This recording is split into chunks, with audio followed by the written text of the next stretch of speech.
Today, I'm exposing the 5 hidden mistakes that are chemically forcing your body to store belly fat while you do everything right and giving you the exact fixes that finally let your body release it. Most women who stop the number 3 see their waistline start to shrink within just 14 days. We are counting down from number 5 to the number 1 fat loss requirement your doctor never mentioned. I want to introduce you to Andrea. Andrea was doing everything right until the sun went down. She told me, "Michelle, I eat salads for lunch. I drink my water, but as soon as I sit down on the couch at night, I can't stop snacking. I feel like I have no willpower." Andrea wasn't lazy. She was dealing with evening cortisol spikes and habit loops that were sabotaging her results. If you are good all day but ruin your progress at night, you need to hear this. Stay with me. I'm going to show you how Andrea broke the nighttime cycle and finally released that stubborn belly fat. You need to see her transformation. Before we begin, let us know in the comments below where you're watching from, your age, and what the biggest problem you're facing during this period. We're reading and replying to every single comment with personalized tips and advice. Don't forget to like this video and subscribe to our channel for more content like this. Now, without any further ado, let's get started. Mistake 5, the outcome over action trap. We start with the mistake that destroys your motivation before you even start. It's the outcome over action trap. This is mistake number 5. Here is the scenario. You write down, "I will lose 10 pounds by my niece's wedding." It sounds specific and measurable, but for a woman over 40, it is a trap.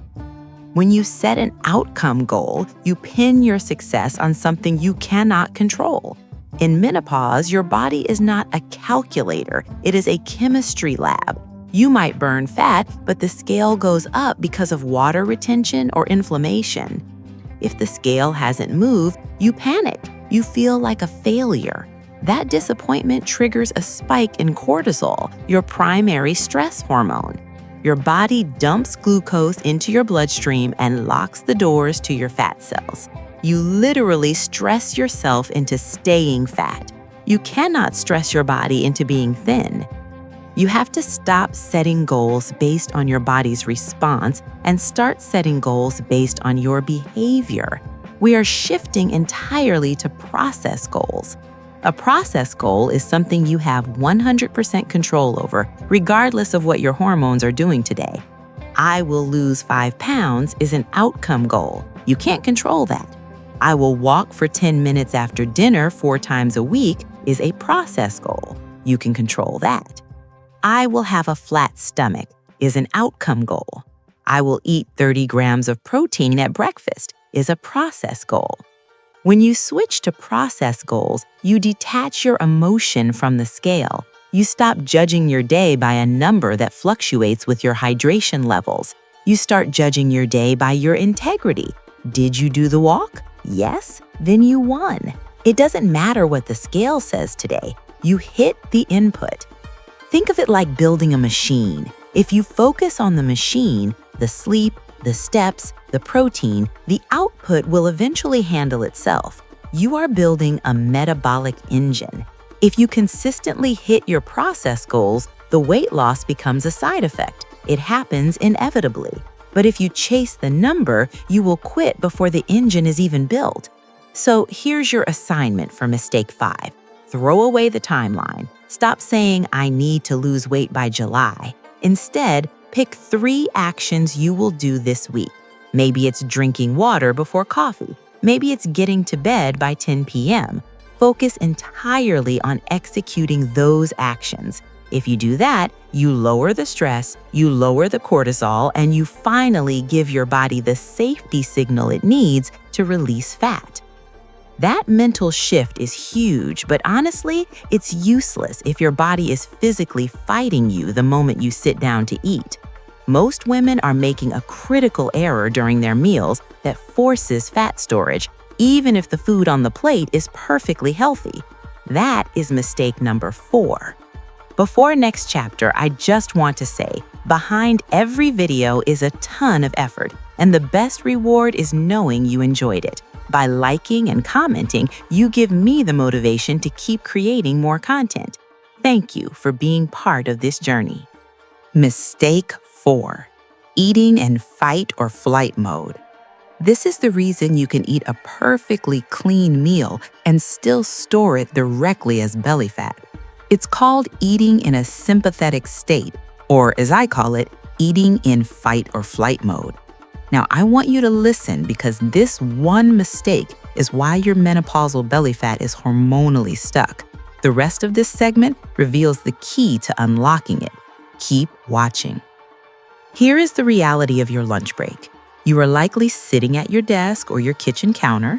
You have a salad in front of you, good choices, healthy greens, lean protein. But while you were chewing that salad, you were reading a stressful email from your boss, or you were scrolling through social media comparing your life to someone else's, or you were watching the news, which is designed to keep you in a state of low-grade anxiety. You think you are being productive. You think you are multitasking, but metabolically, you are signaling your body to shut down digestion. Digestion doesn't start in your mouth, it starts in your brain. Before you take a bite, your brain tells your stomach, hey, food is coming, get the acid ready. But if you're staring at a stressful email, that signal never gets sent. You're dumping food into a system that's effectively closed for business. This shifts your nervous system into fight or flight mode. Biologically, your body thinks it is being chased by a tiger. To help you survive, it shunts blood flow away from your gut and sends it to your legs so you can run. Now listen, when you eat in this state, you combine high cortisol with insulin. This forces your body into rapid storage mode. Cortisol specifically directs fat to the visceral area, deep inside the abdomen, because it's easier to access during an emergency. You are stress eating your way to a larger waistline, even if the food is healthy. If your brain is stressed, your gut is closed. The fix for this is the single tasking rule. It is simple, but for most modern women, it feels impossible. When you eat, you just eat. That is it. You do not scroll, you do not watch TV, you do not drive. You sit down, you put your phone in another room, you look at your food. I recommend taking 3 deep, slow breaths before your first bite. This is not woo-woo magic. It is a physiological switch. Deep breathing stimulates the vagus nerve, which forces your body out of the sympathetic fight or flight state and into the parasympathetic rest and digest state. It lowers cortisol instantly and opens the blood flow to your gut. There is a secondary benefit to this that you will notice immediately. It takes roughly 20 minutes for your satiety hormones, specifically leptin, to travel from your gut to your brain to say, stop, we are full. If you are distracted, you miss that phone call. You keep eating past the point of fullness because your brain is occupied. When you single task, you actually hear the signal. You naturally eat less without feeling deprived. Make mealtime a sacred, stress-free zone. Do that, and you're halfway there. But there is an invisible enemy that erases all this progress in the hours between lunch and dinner. It is a habit you probably don't even realize you have, and it locks your fat-burning doors tight. Do you remember Andrea, the woman who struggled with evening snacking? I need you to keep watching because I'm about to reveal her after photo. We didn't just tell her to stop eating, we gave her a strategy to satisfy her body so the cravings disappeared. The difference in her waistline is incredible. Stick with me, we're almost there. Mistake 3, the metabolic amnesia. This is where most women lose the battle without even realizing they're fighting it. It's mistake number 3, and I call it metabolic amnesia. Here's the frustrating reality I hear from clients all the time. I hardly eat anything. I have a small breakfast, a salad for lunch, and a light dinner. I am starving myself, yet I am gaining weight. I believe you. I know you feel like you aren't eating, but if we followed you around with a camera for 24 hours, we would see something your brain has completely deleted from your memory. We would see the 2 bites of leftover toast you finished while packing your kids' lunch. We would see the handful of healthy almonds you grabbed from the pantry at 3 p.m. because you felt a little dip in energy. We would see the spoon you licked while making the pasta sauce for dinner. You don't count these because they aren't meals. Your brain categorizes them as insignificant. But while your brain forgets these moments, your pancreas never does. The rest of this segment explains the metabolic lie that keeps you holding on to that stubborn belly fat. Watch closely. Your pancreas is a ruthless accountant. It logs every single gram of energy that enters your mouth. And here is why this is deadly for fat loss in menopause. Every time you eat, whether it is a full steak dinner or a single grape, your blood sugar rises, and your pancreas releases insulin to manage it. Here's the deal with insulin. It's a storage hormone, sure, but more importantly, it's a security guard. When insulin is in your blood, it locks the doors to your fat cells. It stands there with its arms crossed, saying, "Nothing leaves this vault." As long as that guard is on duty, you cannot burn fat. It is chemically impossible. When you graze throughout the day, even on healthy things like nuts or fruit, you're keeping your insulin chronically elevated. You're keeping the security guard on duty from the moment you wake up until you go to sleep. You never give your body the 3 or 4 hours of low insulin it needs to switch from storage mode into burning mode. You're essentially locking yourself out of your own fat stores. Look closely. Now this part's very important. The fix for this is not a diet, it is an investigation. You need to cure your amnesia. I want you to perform a 3-day audit. For the next 72 hours, write down every single thing that passes your lips. I don't care about calories, just frequency. Did you taste the soup? Write it down. Did you finish your toddler's nugget? Write it down. Do this without judgment. Most women discover they aren't eating 3 times a day, they're eating 8 or 9 times. They're spiking their insulin every 90 minutes. Once you see the data, the solution becomes obvious. Close the kitchen between meals. Embrace the space between eating. That is where the magic happens. Once you see the data, the solution is obvious. Close the kitchen. But we have a bigger problem. Even if you unlock the fat cells, you have to physically get that waste out of your body. If this next system is clogged, you will reabsorb the toxic hormones you are trying to get rid of. Mistake 2. The estrogen recirculation loop. This involves a system most women ignore until it becomes a painful problem. We have to talk about your gut, and specifically the estrogen recirculation loop. You might be thinking, I just want to lose belly fat. Why are we talking about my bathroom habits? Here's the connection. Your liver is your body's filter. It takes used hormones, specifically estrogen that has done its job, and packages them up for disposal. It dumps these waste hormones into your gut so you can poop them out. That is the normal, healthy process. But here is where it goes wrong for so many women over 40. If your gut is slow, if you are constipated, bloated, or skipping days between bowel movements, that waste doesn't leave. It sits there. And when waste estrogen sits in the colon for too long, a specific enzyme called beta-glucuronidase, you don't need to memorize that. Just know it's the bad guy, reactivates that estrogen. It unpacks the trash your liver carefully boxed up.